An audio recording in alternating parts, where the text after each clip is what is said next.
estamos de volta.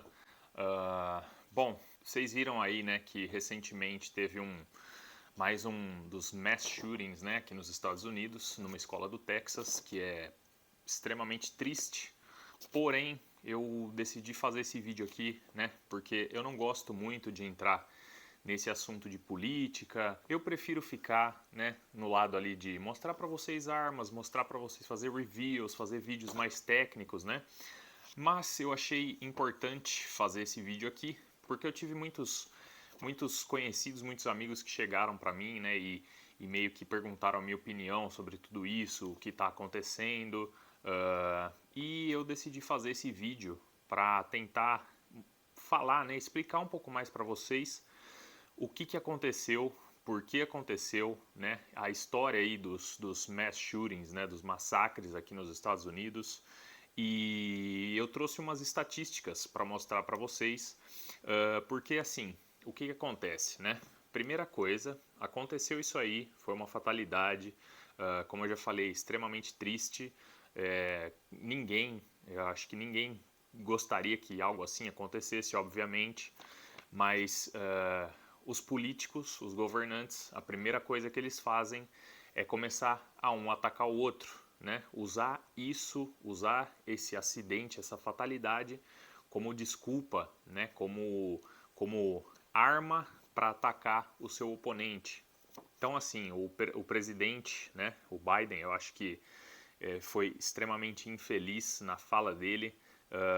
E ele vem pregando cada vez mais, né, isso aí de controle de armas, de que a gente tem que controlar isso aí, que em 1900 e bolinha, quando eu era senador, eu trouxe né, ele teve uma proposta dele, foi o banimento dos chamados rifles de assalto, né, fuzis de assalto, que durou aí 10 anos. E estatisticamente não funcionou, não preveniu nenhum crime, não preveniu nenhum ataque em massa, não preveniu nenhum tipo de violência, né? Então, assim, a primeira coisa que acontece quando tem um acidente desse tipo, né, que a gente chama de active shooter aqui, que o cara entra em algum lugar e mata um monte de gente, a primeira coisa que pregam é: vamos banir arma, vamos restringir o acesso, vamos criar mais leis desarmamentistas. E eu vim aqui para explicar para vocês que não é assim que funciona, não é assim que a gente vai sanar esse problema, né? Bom, basicamente, para quem não sabe, se você não sabe, né, os Estados Unidos é um dos países mais armados do mundo. A gente tem aqui mais de 300 milhões de armas, né, mais de uma arma por habitante. E desde que o país se tornou independente, em 1776, armas existem aqui. A Constituição foi escrita e a segunda emenda da Constituição fala sobre o direito de portar armas, né, o direito de ter armas. Então, assim, armas existem aqui desde que o país é país, né? Isso aí não vai mudar. Aí eu venho falar aqui para vocês agora sobre o restringir o acesso, né? Dificultar o acesso. Eu moro, como vocês sabem, eu moro na Califórnia. As leis aqui, elas são muito mais severas, né? Quanto ao acesso à arma do que se você comparar com Texas, se você comparar com qualquer outro estado vizinho aqui. E isso não significa que o crime aqui é menor, muito pelo contrário, os crimes por arma de fogo aqui são maiores do que em muitos outros estados. Para vocês terem uma ideia, aqui a Califórnia teve mais morte por arma de fogo do que a maioria dos outros estados. Eu acho que, se não me engano, perdeu para um ou dois estados no quesito de morte por arma de fogo, sendo que esse aqui é um dos estados que mais controla o acesso à arma. Esse ano mesmo a gente teve um atentado aí em Sacramento, num final de semana, onde os indivíduos atiraram usando metralhadora, né, armas automáticas, armas de alta capacidade, né, o carregador de alta capacidade, ou seja, mais do que 10 munições, que é o permitido aqui, e além disso, fuzis de assalto, né, como eles falam aí. O que acontece? O criminoso, né, ou a pessoa que vai praticar algum tipo de crime, ela não vai pensar na lei. Ela não vai pensar se ela pode usar aquela arma, se ela não pode. Ela não vai pensar se ela está com um carregador com capacidade, né, de 10 munições, ou 30, ou 50, ou 100. Bandido, criminoso não segue a lei. Então, assim, você criando essa lei, você somente dificulta as pessoas que seguem a lei a terem acesso a armas para se defender, no caso de uma coisa dessa acontecer. Outra coisa que a gente tem que pensar, quando acontece algum tipo de acidente dessa magnitude, você sempre tem que se atentar ao seguinte, né? A gente teve esse aí na escola do Texas, geralmente acontece nas escolas, e também teve alguns aí, né? Teve um ou dois mês passado em Nova York, por exemplo, onde o cara entrou no supermercado, atirou em um monte de gente, o outro no metrô, e quando entrevistaram um deles, né? Ele falou que para ele era um alvo fácil, porque ele sabia que ninguém ali ia revidar, ninguém ali ia contra-atacar ele, porque ele sabe que as leis do estado, né, de Nova York, assim como na Califórnia, limitam extremamente o cidadão, né, o que segue a lei, a portar uma arma, a ter uma arma para se defender. Então, assim, geralmente esses ataques eles vão acontecer nos lugares onde são gun-free zone, né, que você não poderia portar uma arma, ou nos lugares onde as leis são mais severas, porque eles sabem, né, o bandido, o criminoso ou o terrorista, ele sabe que ele não vai encontrar uma resistência, ele não vai encontrar alguém que vá contra-atacar ele. Então, para eles é mais fácil atacar esse tipo de alvo. E mais uma coisa, né? Falando aí sobre o pessoal sempre fala, não, vamos proibir as armas, porque se você proíbe o acesso a esse tipo de coisa não vai acontecer. Como eu mencionei, a gente teve aqui na Califórnia alguns desses atentados. O que aconteceu? No estado, né, da Califórnia é mais difícil de você comprar arma, é mais difícil de você comprar munição, né, mais burocrático. Porém, você pode comprar elas ilegalmente, como muita gente no Brasil sabe. É muito fácil de você conseguir uma arma ilegal. Além disso, você pode, por exemplo, cruzar a fronteira do estado e comprar munição em outro estado. Você consegue comprar carregador, né, estendido em outro estado. Você consegue comprar tudo isso em outro estado. Armas se você é de um estado, você não consegue ir para outro para comprar, mas se você tem um amigo lá ou qualquer coisa assim, ele compra e ele pode te dar essa arma, porque ilegalmente, né? Mais uma vez, ressaltando, ilegalmente você consegue, há meios para se conseguir. Aí você pode falar, ok, então a gente restringe no país inteiro. Não vai adiantar, porque eles vão cruzar a fronteira, eles vão para o México comprar, as armas vão vir de navio, né? Assim como tem traficante aqui, tem gangue, tem todo tipo de máfia, né? Que eles têm armas que a polícia não tem. Por que isso acontece? Porque essas armas elas são produtos de tráfico de armas, né? Elas não são compradas em lojas. Isso é para mostrar para vocês que a restrição, né, ela não vai adiantar, ela não vai sanar o problema. E aí eu venho falar para vocês sobre o real problema, né? O que acontece? Eu tenho aqui na minha mão alguns dados. Então eu tenho aqui os dados de morte por arma de fogo, né? Isso aqui, se eu não me engano, acho que é 2020, 2019, que são os dados mais recentes que eu consegui, onde eles falam que quase 40 mil, né? Nos Estados Unidos teve quase 40 mil mortes por arma de fogo. Isso foi em 2019. Agora, pasmem, 3 em 5 dessas mortes por arma de fogo foram suicídios. Ou seja, né, mais de 50% das mortes por arma de fogo são suicídios. 36% foram homicídios, onde alguém foi lá e matou a outra pessoa com uma arma de fogo, né? Dessas quase 40 mil mortes por arma de fogo, né? Se você for contar aí que mais de 50% delas foram suicídios, então a gente fica aí com aproximadamente 14.500 mortes que foram homicídios, né? Que alguém foi lá e matou a outra pessoa.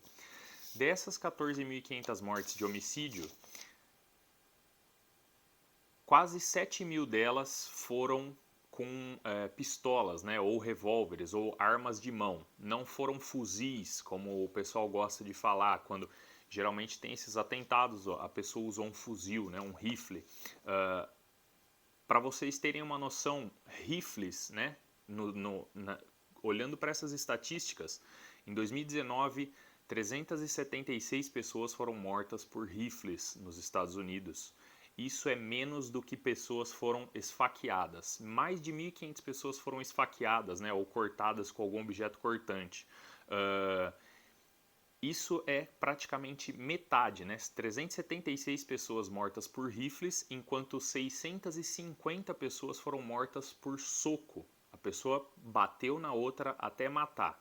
E além disso, né, 417 pessoas foram mortas por martelada, ou com taco de beisebol, ou com taco de golfe, ou seja lá o que for. Ou seja, você teve mais morte por taco de golfe, taco de beisebol, porrada, faca, do que você teve por rifle, né? Se você juntar essas categorias, você teve mais de 5 vezes mais mortes por essas outras categorias do que você teve por rifles ou fuzis. Então a gente vê que o rifle, o fuzil, ele não é o problema. Aí você pode falar, ah, mas teve muita morte por revólver, por pistola, né, por armas de mão. Se você for comparar os Estados Unidos, né, que é um país que tem aí mais de uma arma por habitante, com países como, por exemplo, o Brasil mesmo, ou Venezuela, ou El Salvador, ou outros países, né, da América Latina aí, onde as armas são mais restritas, esses países tiveram mais mortes por arma de fogo do que os Estados Unidos. Então, assim, será que o problema é a arma de fogo, né? Aí você começa a pensar. E eu falei para vocês que 40 mil mortes, né? Quase 40 mil mortes aí por arma de fogo nos Estados Unidos em 2019, sendo que mais de 50% foram suicídios. Então, para vocês terem uma ideia, 40 mil mortes por arma de fogo, enquanto suicídios, no total, a gente teve quase 48 mil suicídios nos Estados Unidos em 2019. Eu acho que isso mostra para vocês aí um padrão, né? Acho que isso mostra para vocês o real problema dos Estados Unidos, né? Que é a saúde mental. Desses 48 mil mortes aí por suicídio, né? Quase 24 mil foram por arma de fogo. Aí você já faz o paralelo aí com os números que eu passei, né, anteriormente. 14 mil por sufocamento, 6 mil por envenenamento e 4 mil outras mortes aí. Então, assim, a gente tem mais suicídios nos Estados Unidos do que morte por arma de fogo. Quando a gente fala de homicídio, o número é infinitamente inferior ao número de suicídio. Eu acho que isso mostra para vocês o real problema dos Estados Unidos, que nenhum dos políticos gosta de tocar nesse assunto, né? Eles sempre jogam aí a culpa nas armas, eles sempre jogam a culpa aí falam que a indústria bélica é culpada disso, é culpada daquilo, mas investimento em saúde mental eles nunca mencionam. Como vocês sabem, nos Estados Unidos não tem saúde pública, né? No Brasil vocês têm o SUS. Aqui você tem que pagar preços exorbitantes por remédio, por atendimento, né, psiquiátrico, psicológico, consultas, tudo isso aí você tem que pagar muito caro. Então, assim, é mais fácil culpar as armas do que criar uma política de saúde pública que vá solucionar, né, ou pelo menos amenizar o problema da saúde mental nos Estados Unidos. Você pode procurar todas as entrevistas com presidentes, com governantes, seja lá quem for, quando tem algum tipo de acidente como esse que aconteceu na escola, eles nunca vão mencionar a saúde mental do indivíduo como o fator culminante para acontecer esse tipo de situação.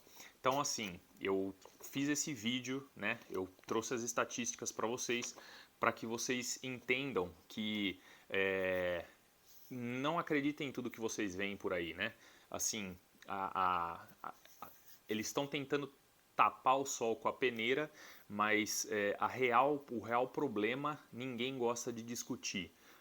Eu acho que, eu não sei, talvez não dê tanto voto, né? Talvez não ajude os objetivos deles como governantes, né? Tentar tratar algum tipo de situação como essa, né? Tentar amenizar tratar os indivíduos com problemas, né, com uma saúde mental um pouco debilitada. Então, eu acho que é mais fácil para eles culpar as armas. Eu acho que é mais fácil para eles tentar restringir um direito, né, dos cidadãos aqui, ao invés de tentar ir realmente aí na raiz do problema. Recentemente, o governo, né, ajudou aí a Ucrânia, né, o governo dos Estados Unidos votou uma medida aí para ajudar a Ucrânia, enviando 40 bilhões de dólares para a Ucrânia, sendo que os problemas internos do país continuam um caos, né, continuam sem solução. Então, assim, a gente tem 130 mil escolas nos Estados Unidos e acho que uma maneira de inibir ou pelo menos coagir os estudantes que poderiam pensar em praticar um ato como esse seria um investimento, né, em um segurança armado ou até um time de seguranças armados que seja para proteger a escola, para criar um controle um pouco maior. Se você pensar 130 mil escolas, né? Vou tentar fazer uma conta rápida aqui. Então, se você pensar que a gente tem 130 mil escolas e vamos colocar aí 2 pessoas em cada escola, né? Isso são 260 mil pessoas trabalhando, 260 mil empregos de segurança, né? Uma pessoa treinada, uma pessoa capacitada por um salário muito bom, né? Que seria, vamos pensar em 100 mil dólares por ano para essas pessoas, né? São 26 bilhões de dólares, né? Se você pensar que a gente acabou de mandar 40 bilhões de dólares para a Ucrânia, que assim, eu sei que eles estão em guerra, eu sei que também é uma fatalidade, mas a gente tem que pensar primeiro no país, né? Pensar aqui internamente como que a gente vai solucionar os problemas internos do país. Se você pensar que a gente mandou 40 bilhões para a Ucrânia e se a gente fizesse isso que eu falei agora, colocar 2 pessoas em cada escola para reforçar a segurança, né, das crianças, que eu acho que são o futuro do país, a gente gastaria aí 26 bilhões de dólares por um ano, o que é praticamente metade do que foi enviado para a Ucrânia essa semana. Então, assim, eu acho que quando eles falam, né, vamos proibir as armas, vamos restringir o acesso, eu acho que o buraco é muito mais embaixo, né? Se eles quisessem mesmo solucionar o problema, tem aí milhares de outras soluções que eles podem trazer, né? Pensar mais na saúde mental, ajudar mais as crianças, né, que têm aí problemas psicológicos ou qualquer coisa do tipo aí que estejam mentalmente cansadas, né, mentalmente debilitadas aí, que acabam partindo para um ato desse, como vocês viram. Então, assim, eu quis fazer esse vídeo para mostrar para vocês que, né, principalmente para aquelas pessoas que não têm muito conhecimento, que acham que o que eles veem na televisão, o que eles veem os políticos falando aí vai realmente ser a solução. Não é assim que funciona, né? Espero que esse vídeo aqui tenha ajudado um pouco vocês a entender um pouco mais a situação e entender que o buraco é mais embaixo, né? A solução não é tão superficial quanto os governantes pregam. Bom, se você achou esse vídeo informativo, se você achou esse vídeo interessante, né? Se você puder, compartilhe com um amigo seu que tem que às vezes não entenda muito do assunto e tem uma opinião um pouco divergente, para ver se ele consegue clarear um pouco, né, as ideias aí e quem sabe a gente consegue no futuro mudar essa situação. Bom, é um vídeo um pouco mais informativo, um pouco mais, né, um desabafo, mas espero que vocês tenham gostado e fiquem ligados que logo tem mais. Valeu!